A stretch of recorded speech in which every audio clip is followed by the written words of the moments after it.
Antes de começar o vídeo, eu quero dizer que essa rota é um meme total. Como foi o primeiro if criado, o autor de ReZero não sabia, entre aspas, que caminho ia levar se ele fizesse as histórias alternativas. E por que dizem que essa rota é a pior? Bom, pra começar, a ideia dela era uma piada. E por que exatamente seria uma piada? Pra quem não sabe, o aniversário do Subaru é no dia 1º de abril. E todo mundo sabe que essa data é o dia da mentira. O dia que a gente engana os outros, faz trollagem e blá blá blá. Então foi por isso que ele fez isso. Mais tarde ele viu que seria legal realmente criar universos alternativos com esses ifs. Então mesmo que esse if seja uma merda total, ele foi a base das outras histórias alternativas que a gente conhece, como a Yamatsu, a Casa Nero e etc. E mesmo ele tendo apagado do site e ter apagado a parte do final, ele já foi um if, então bora falar dele hoje. A obra de ReZero, além da história original, possui histórias alternativas que contam o que aconteceria se o Subaru tomasse escolhas diferentes. Cada história alternativa é criada com base em um pecado capital cometido por ele. Senhoras e senhores, sejam bem-vindos ao Butterfly Dream, a Rota da Luxúria. A história em si é cheia de furos, mas é normal pela proposta que ele tinha inicialmente. E não é dito exatamente onde foi o ponto de divergência, mas de alguma maneira o Subaru se tornou o rei de Lugúnica. Eu chuto que foi em algum lugar nos primeiros arcos que tudo aconteceu. E bom, como o Subaru virou rei todo-poderoso, ele tinha um poder supremo no reino. Para completar essa obra do destino, ele ainda se casou com todas as candidatas reais. Ou seja, era a Emília, a Crush, a Anastácia, a Priscila e a Felt. E não parou por aí, ele ainda se casou com a Ren e também com a Petra.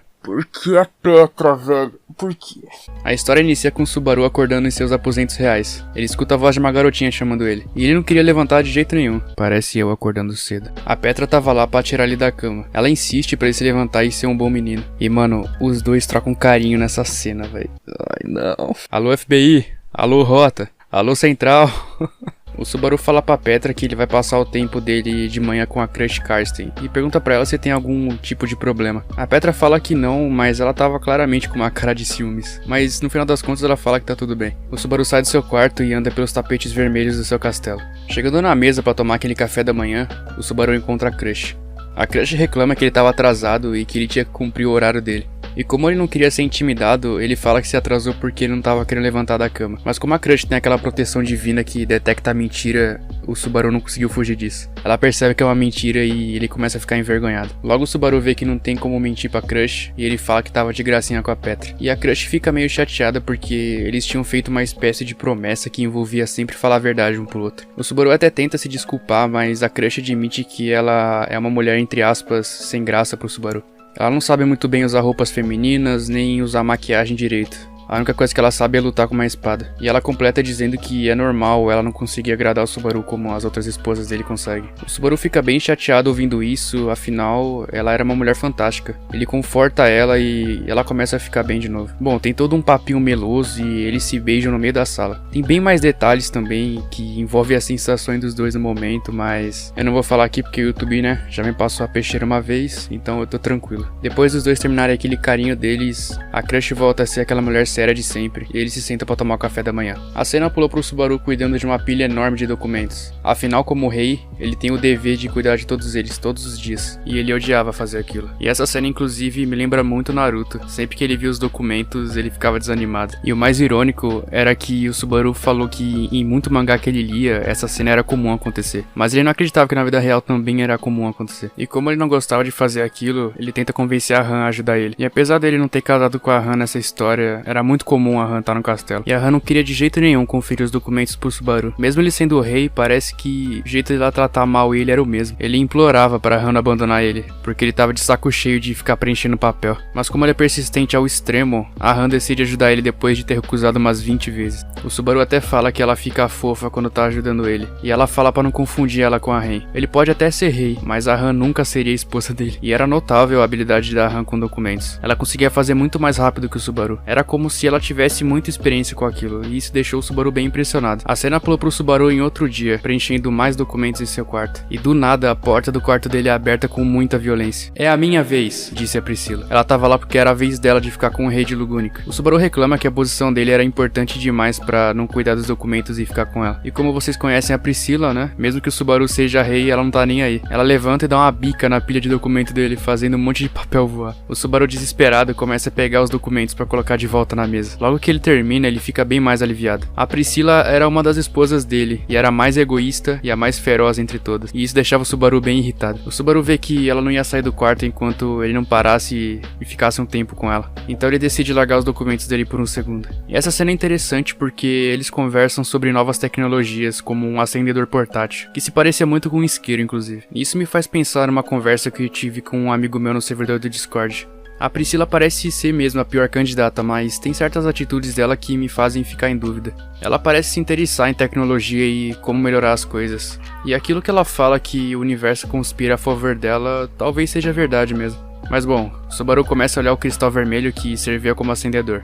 Ele fala que é interessante como aquele mundo se assemelha muito com as ideias do mundo dele. Os cristais mágicos poderiam ser usados de diversas formas, além das convencionais. Enquanto o Subaru olhava, devido ao mau funcionamento do cristal, ele acaba explodindo e acaba incendiando o rosto do Subaru. E o Subaru estava desesperado para tentar apagar as chamas dele. E como a Priscila estava perto, ela pega o leque dela e apaga o fogo com uma forte rajada de ar. O Subaru foi salvo e estava quase sem nenhuma queimadura. E ele vê que, como ela salvou a vida dele, ele decide passar um tempo com ela. Como sempre, né? Lógico, a Priscila fica muito orgulhosa de si mesma. E eu também não preciso dizer o que acontece depois, né? Depois disso, a cena pula pro Subaru na sala do castelo, com a Anastasia sentada em outro sofá. Ela estava muito feliz que a família Roxin era a mais influente do reino graças ao Subaru. Nessa cena eles conversam sobre a economia do reino, que é uma coisa que a Anastasia adora, e eles falam sobre a confiança das escolhas do Subaru que deram muito certo pra ela. Nessa cena, apesar da Anastasia dizer que ama ficar com o Subaru, eu ainda acho que ela tá só por interesse com ele. Ela deve estar ganhando muito dinheiro com ele.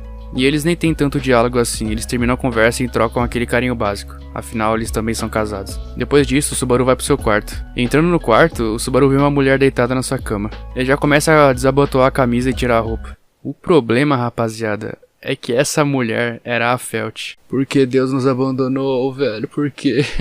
Eu infelizmente vou ter que censurar o que ele faz e fala aqui por motivos legais, ok? Eu acho que de certa forma, como ele é rei e ele tá em outro mundo, deve ser normal, mas aqui no nosso mundo não é normal não. Mas enfim, eles têm um papo meloso de homem e mulher e a Felt fala que sente ciúmes porque ela é a menor candidata entre todas, se é que você me entende. O Subaru fala que gosta dela tanto quanto gosta das outras e não é pra se preocupar com isso. E ela fica com vergonha e dá um soco na cara dele. Qual que é a lógica disso, velho? O Subaru entende o lado da Felt e faz aquele gesto de carinho na cabeça dela como ele sempre faz. Agora vem a parte que eu mais gosto na história. A cena que o Subaru encontra a Ren no castelo. A Ren já chega perguntando o que era aquele roxo no olho dele e ele fala que a Felt deu um beijo muito forte nele. Sério, o Subaru não sabe mentir, velho. E a Ren fala pra ele tomar cuidado, afinal, ele era o único pra ela. O Subaru já devolve a frase da Ren dizendo que quem tem que tomar cuidado é ela. E logo depois de ele falar isso, ele põe a mão na barriga da Ren. Tá aí, mais uma história alternativa onde a Ren vai ter um filho do Subaru. Depois que a Ren ficou grávida, ela não ajuda mais nos afazeres domésticos como empregada. Apesar dela não precisar, ela queria continuar fazendo. Sendo assim, toda a obrigação caiu nas costas da Petra, apesar dela também não precisar fazer.